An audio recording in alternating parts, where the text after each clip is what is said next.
नमस्कार, आप देख रहे हैं सी न्यूज भारत और मैं हूं आपके साथ आकांक्षा यादव। वक्त चुका है न्यूज आर का।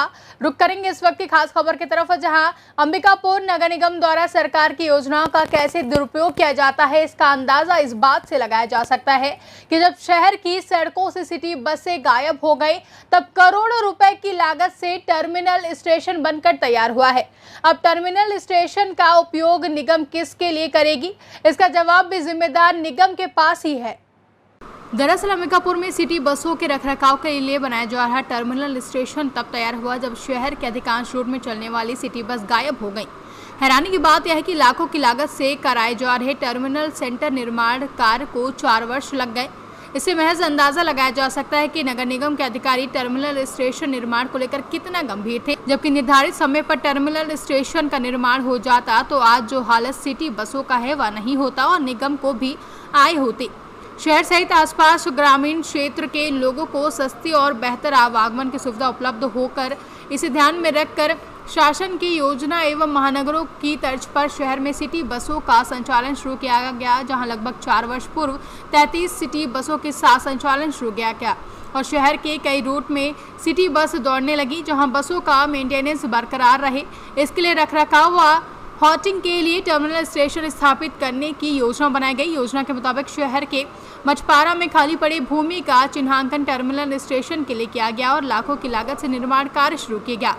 टर्मिनल स्टेशन से बसों के आवागमन करने पर मार्ग का डमरीकरण किया गया। साथ ही टर्मिनल स्टेशन में वाहनों की मरम्मत के लिए बड़ा हॉल के साथ ही वाहन सुरक्षित हो, इसके लिए बाउंड्री वॉल का निर्माण भी कराया गया। निर्माण कार्य में लाखों रुपए खर्च किया गया, परंतु टर्मिनल स्टेशन निर्धारित अवधि में पूरा नहीं हो सका।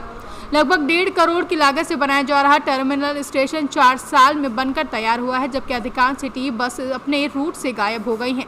नियमानुसार सिटी बसों की टर्मिनल स्टेशन में खड़ा करना और हॉल्टिंग करना था, जहां सोसाइटी उनकी रखरखाव करती, जिससे बच्चों की फिटनेस में लापरवाही ना हो सके। लेकिन सोसाइटी ना तो इस ओर ध्यान दे रही है और ना ही निगम प्रशासन इस ओर ध्यान दे रहा है।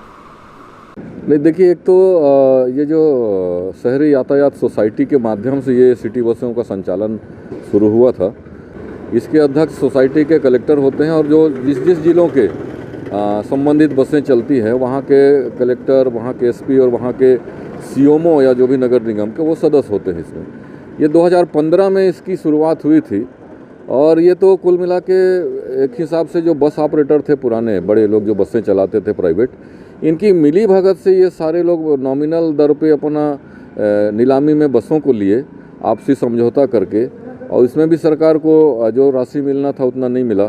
सुविधाएं यात्रियों को सिटी बस के रूप में मिलनी चाहिए थी, वो उसका प्रॉपर क्रियान्वयन नहीं हो पाया, लोगों को इसका कोई सुविधा नहीं मिल पाई। आज भी आप शहर में देखिएगा तो कोई एक तो सिटी बस नहीं चल रही है कि आप गांधीनगर से बैठ के आप बस स्टैंड आ जाएं या महामाया क्षेत्र से चढ़ के आप गांधीनगर चले जाएं।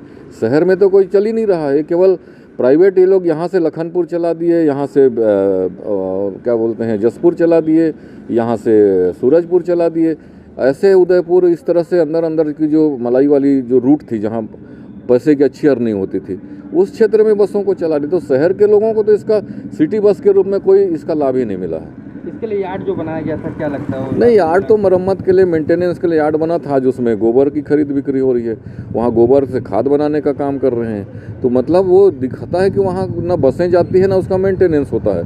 केवल उतना बड़ा स्थापना करके उतना खर्च फालतू में इस सोसाइटी ने किया है और नगर निगम के नाम से, नगर निगम के शहरी क्षेत्रों के सुविधा के नाम से इस पे पूरे जनता को ठगा गया है। जैसे कि हमें 40 सिटी बसें मिली थी अंबिकापुर से विभिन्न क्षेत्रों में, और जो रेगुलर क्षेत्र जो हैं जैसे उदयपुर, लखनपुर, मैनपाट, रामानुजगंज, जैसे जो रेगुलर क्षेत्र हैं वहाँ से ट्रांसपोर्टेशन के लिए जो कि एक कंपनी के माध्यम से चल रही थी, एसोसिएशन के माध्यम से, और इसमें कलेक्टर साहब के अध्यक्षता में जो कमेटी बनी हुई है उसके द्वारा संचालित की जा रही थी। और जो गवर्नमेंट को जो पैसे जमा करने थे, नॉमिनल जो था, उसके माध्यम से चल रहा था। तो अभी सिटी बसें, कई बसें अभी ख़राब की स्थिति में दिखती हैं, लेकिन कई बसें तो सड़कों पे दिख रही हैं और ट्रांसपोर्टेशन में दिख रही हैं। एग्जैक्टली अभी मैं ये नहीं बता पाऊँगी कितनी बसें अभी चल रही हैं। और सिटी बस के लिए हम लोगों ने जो शेड बनाया है वो भट्टापारा बोलते हैं, वहाँ पे बना हुआ है और ये उसी समय में बनने का था, लेकिन बड़ा स्ट्रक्चर था, बीच में फंडिंग और इसकी वजह से, लेकिन अब वो तैयार हो चुका है और जल्दी ही उसे हम लोग सुचारू रूप से संचालित करेंगे, क्योंकि ये बीच के 2 साल जो हैं पूरे कोरोना काल में ही निकल गए। हमें कभी बस बंद हुई, कभी चालू हुई, कभी किसी कारणवश नहीं हो पा रहा था। अब धीरे धीरे सारी चीज़ें खुल गई हैं, तो निश्चित तौर पे हम लोग उसे रेगुलराइज करेंगे। सरगुजा से सी न्यूज संवाददाता तालमीन अहमद की रिपोर्ट। फिलहाल के लिए न्यूज़ आर में बस इतना ही। देश और दुनिया की तमाम बड़ी खबरों के लिए देखते रहें सी न्यूज़ भारत।